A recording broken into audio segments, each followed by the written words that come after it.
After studying this module, we shall be able to understand the concept of labor market, learn about the different labor market phenomena, identify the factors which cause unemployment, and know the types of unemployment. In this module, we examine an important macroeconomic phenomena, that is unemployment. Unemployment is a problem which has wide economic, social and political ramifications. An unemployed person suffers from economic and psychological distress which can impair his well-being and social life. The loss to the economy due to the loss of output and the wastage of human resource is severe and manifold. It is not surprising then that political parties seek to resolve this problem and promise to generate jobs in their election manifestos. The unemployed comprise all persons above a specified age who report that they are without work and that they are available for work and that they have taken active steps to find work in specified reference period as outlined by the ILO guidelines. These include registering at a private or public employment exchange, answering vacancies notices, visiting factories, construction sites and other places of work, seeking assistance of friends and relatives or looking for resources to set up own enterprise.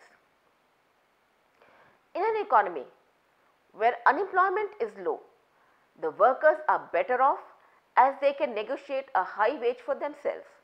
In other words, a tight labor market is favorable for workers vis-a-vis the firms.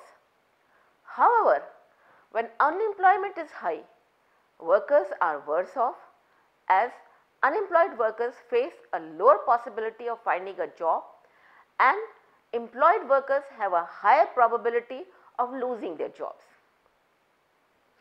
Given the enormity of problems associated with unemployment, it is important for the student of economics to learn the nature and causes of unemployment and its possible solutions. In this unit, we learn about theories of unemployment proposed by the classical, Keynesian and new Keynesian schools. Before venturing into theories, a brief survey of labor market would enable us to understand its underlying complexity. The working population of a country who are potentially available for civilian employment may be categorized as those in labor force and those who are out of labor force. Those in the labor force are either working, the employed, or looking for work, the unemployed. Those who are out of the labor force are neither working nor looking for work. They are known as economically inactive. Reasons for economic inactivity includes looking after the family, early retirement, enrolling for a course, or recovering from sickness. There is a continuous movement from one state to the other as people are constantly moving in and out of each of the three states at any given point in time. People are moving out of unemployment to employment if they are finding a job. Some unemployed are quitting the labor force and becoming inactive out of distress. Some among the employed may get laid off and join the unemployed, whereas some may leave their jobs and also the labor force to become inactive. Among the inactive, some may decide to join the labor force and begin their quest for a job. If they find one, instantly they are called employed. If they don't, they are treated as unemployed. During the period April to June 2013, there were 40.2 million people aged 16 to 64 within the labor market in United Kingdom, comprising 28.2 million who were in employment and further 2.5 million who were unemployed. There were also a further 9.0 million people who were economically inactive. The question is, how to measure? Labor force, that is L, is a sum of those who are employed E, and those who are unemployed, U. That is, L is equal to E plus U.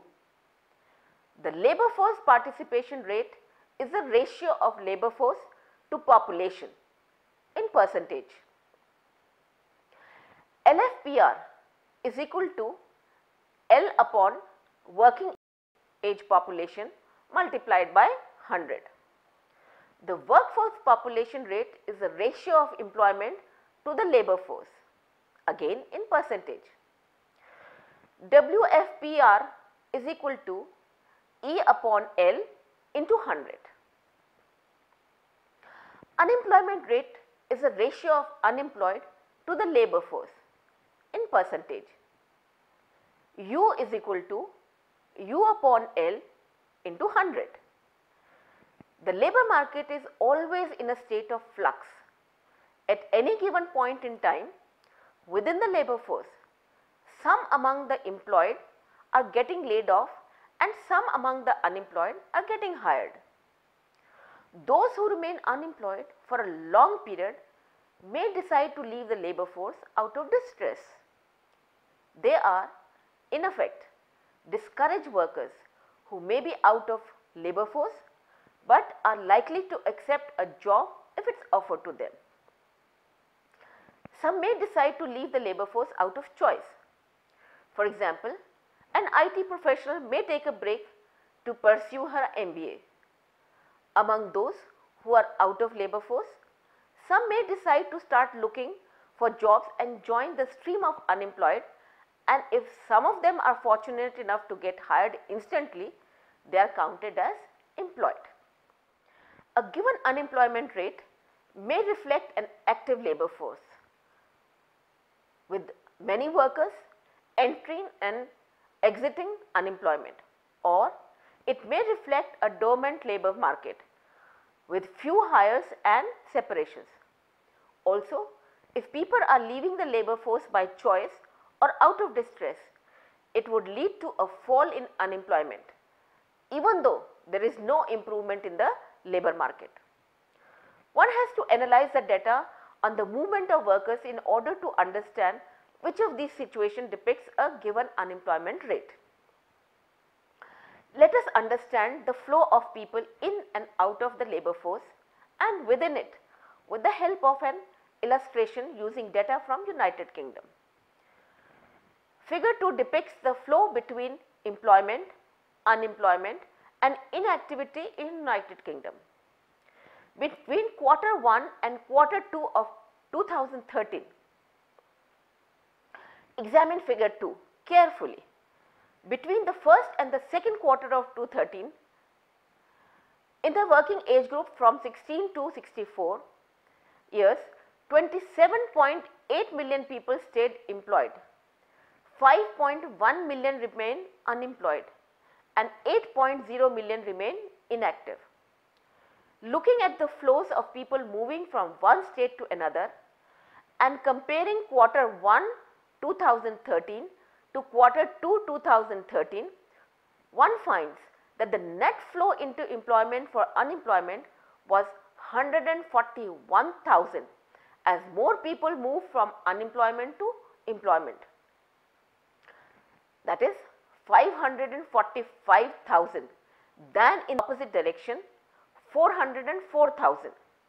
However, the net gain in employment of 141,000 was offset by a net flow from employment into inactivity of 33,000, resulting in a net increase in employment of 108,000, that is 141,000 minus 33,000.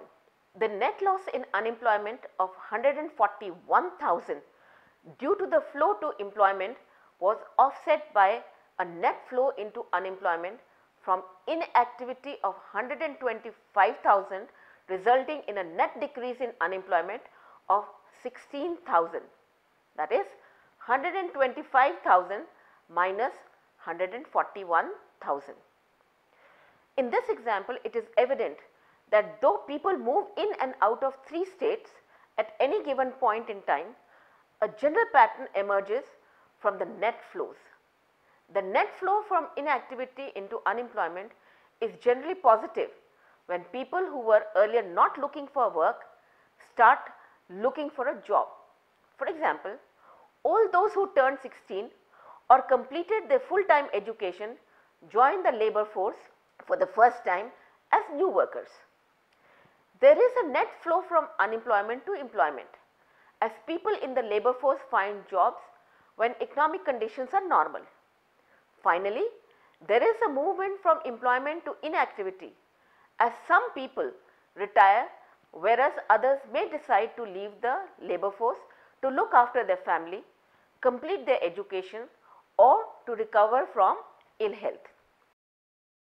Now we learn about the theories of unemployment.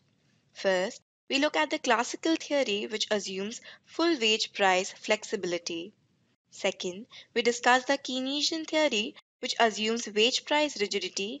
And third, we discuss the new Keynesians, economists belonging to the Keynesian tradition, who forward explanations for wage price rigidity.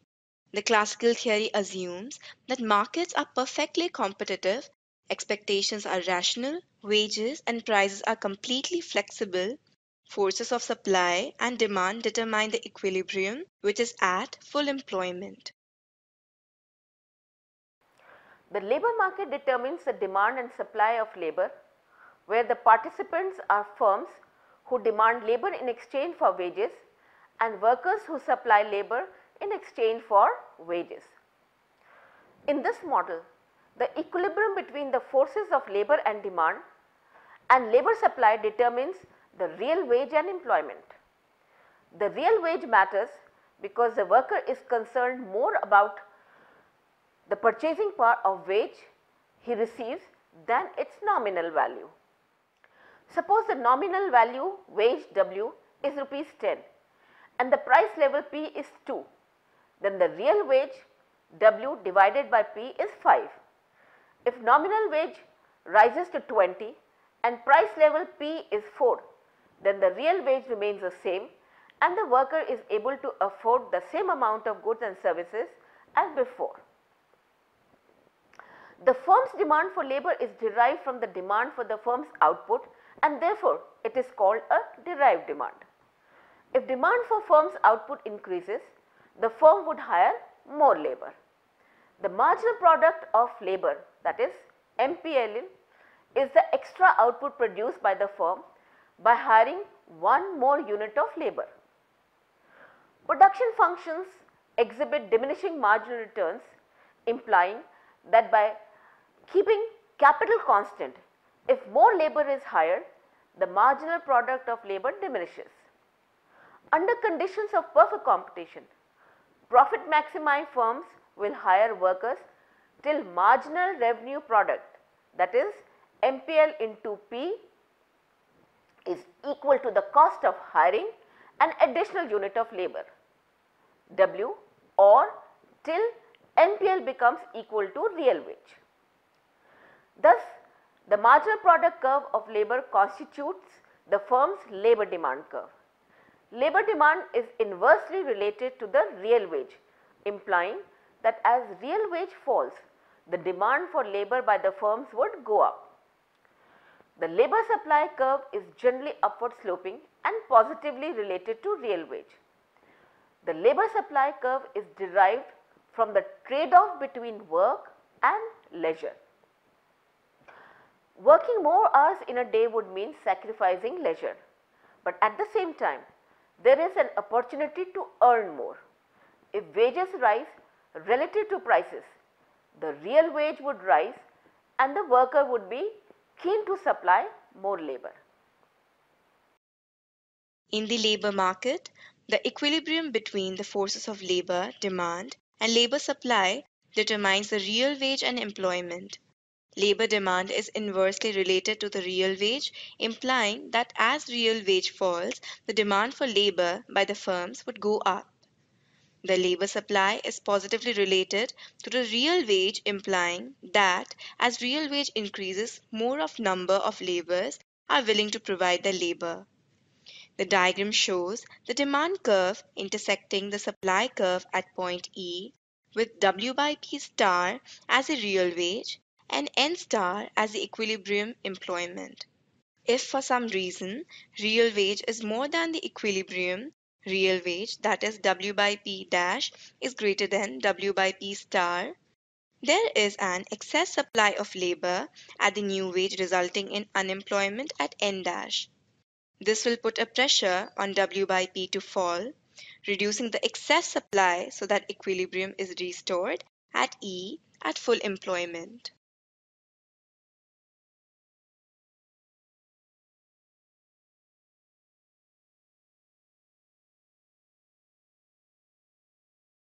The unemployment existing at the full employment level in the classical model is also called the natural rate of unemployment, which is defined as the rate of unemployment to which the economy gravitates in the long run. Unemployment arising due to frictional factors is called frictional unemployment. It occurs because it takes time for workers to search for a new job or for firms to look for the right type of worker. When the worker is voluntarily searching for work, it is called a search employment. Unemployment may also arise due to structural factors in a changing economy. For example, the computer industry has overtaken the typewriter industry. Unemployment thus generated is called structural unemployment. Another view is the Keynesian view of unemployment, wage price rigidity. The experience of Great Depression led John Maynard Keynes to question the assumption of full wage price flexibility of classical model. According to him, wages are sticky downwards. In other words, high unemployment would not lead to fall in real wages as workers do not like a cut in their nominal wages and would resist any such move through strikes and demonstrations. Fearing workers' resistance, employers also are wary of cutting wages. Besides, nominal wages are set by contracts which remain effective for many years and cannot be renegotiated in response to changing demand and supply conditions, making it difficult for wages to adjust. Wages may eventually fall to reach the full employment equilibrium, but only gradually. Keynes showed that involuntary unemployment can arise if there is a lack of effective demand in the goods market. In such a situation, firms start accumulating inventories and they cut back on production and hiring. This has a negative impact on labor demand, so that more people are willing to work than is desired by the market, resulting in unemployment. This calls for government intervention to boost aggregate demand so that more goods are produced by employing more labor. According to Keynes, wages are sticky downward, implying that high unemployment would not lead to fall in real wages. Reasons for same are that workers do not like a cut in their nominal wages and resist any such move through strikes and demonstrations. Besides, nominal wages are set by contracts which remain effective for many years and cannot be renegotiated in response to changing demand and supply conditions, making it difficult for wages to adjust. In the Keynesian model, factor and commodity prices are rigid, and as Keynesian's aggregate supply is horizontal at the given price level P naught. In the classical model, factor and commodity prices are flexible, and classical's aggregate supply is vertical at the potential level of output Y star. In the short run, when prices are inflexible, the economy as point K depicting the Keynesian equilibrium with output Y. The point also characterizes recession and unemployment, which lower wages and prices gradually, making the Keynesian's aggregate supply shift downwards at price level P1 and the economy reach point C in the long run, depicting the classical equilibrium. Economists with Keynesian orientation, known as the New Keynesian, have offered some explanations for sticky wages. Figure shows that real wages higher than the equilibrium wage cause unemployment, measured by the distance OB. It may be difficult to reduce such unemployment as typically wages are inflexible due to a number of reasons. These are collective bargaining, theory of efficiency wages, minimum wages, insider outsider model. Workers have strong bargaining power if they collectively form a trade union. Union can bargain for higher wage for themselves than the equilibrium wage rate.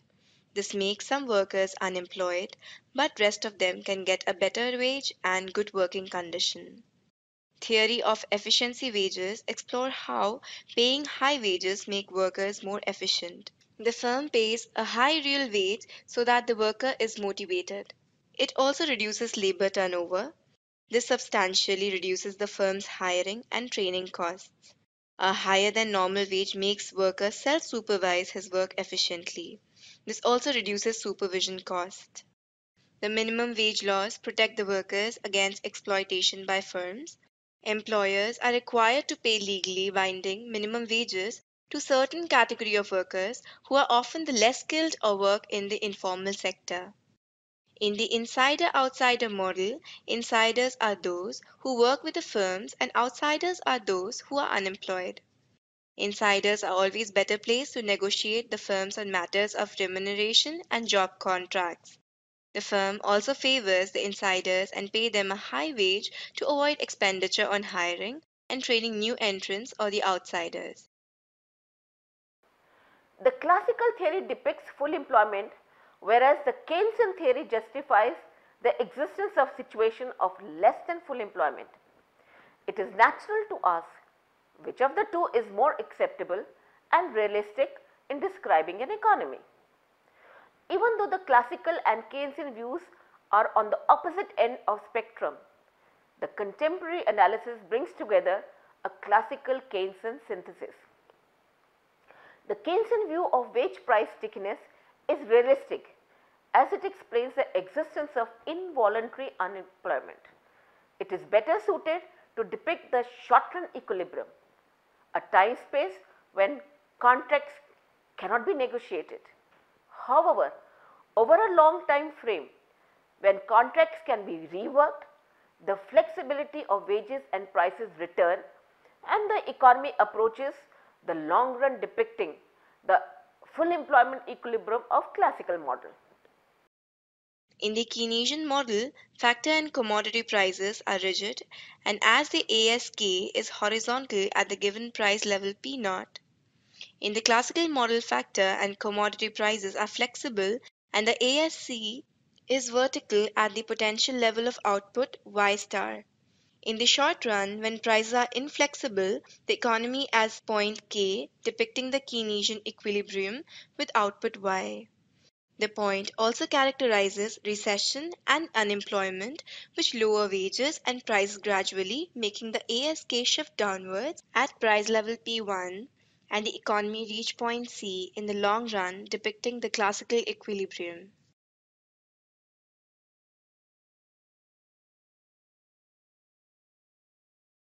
To summarize, we studied that the labor market signifies three states: employed, unemployed, and inactive. We learned that classical theory showed that wages and price are flexible and economy is always at full employment. We also came to know that the Keynes proposed that wages and prices are inflexible and therefore the labor market does not adjust automatically. We learned that the new Keynesians identified factors such as collective bargaining, minimum wages, and efficiency wages as causes of wage rigidity and unemployment. Finally, the Keynesian view can be seen as a short run feature, whereas the classical view can be treated as a long run phenomena. Let us summarize what we have learned in this module. Point 1. The labor force consists of employed and unemployed. The labor market signifies three states: employed, unemployed, and inactive. People are constantly moving from one state to the other at any point in time. Point 2. The labor market signifies three states: employed, unemployed, and inactive.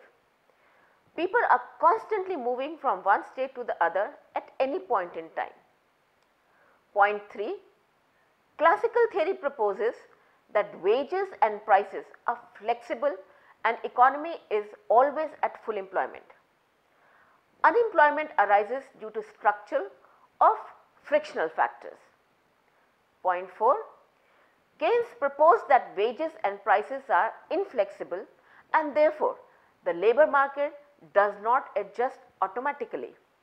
He showed that unemployment arises due to lack of effective demand and justified government intervention to solve the problem.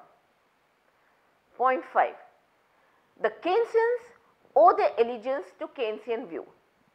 They identify factors such as collective bargaining, minimum wages and efficiency wages as causes of wage rigidity and unemployment. Point 6. The Keynesian view can be seen as a short run feature, whereas the classical view can be treated as long run phenomena.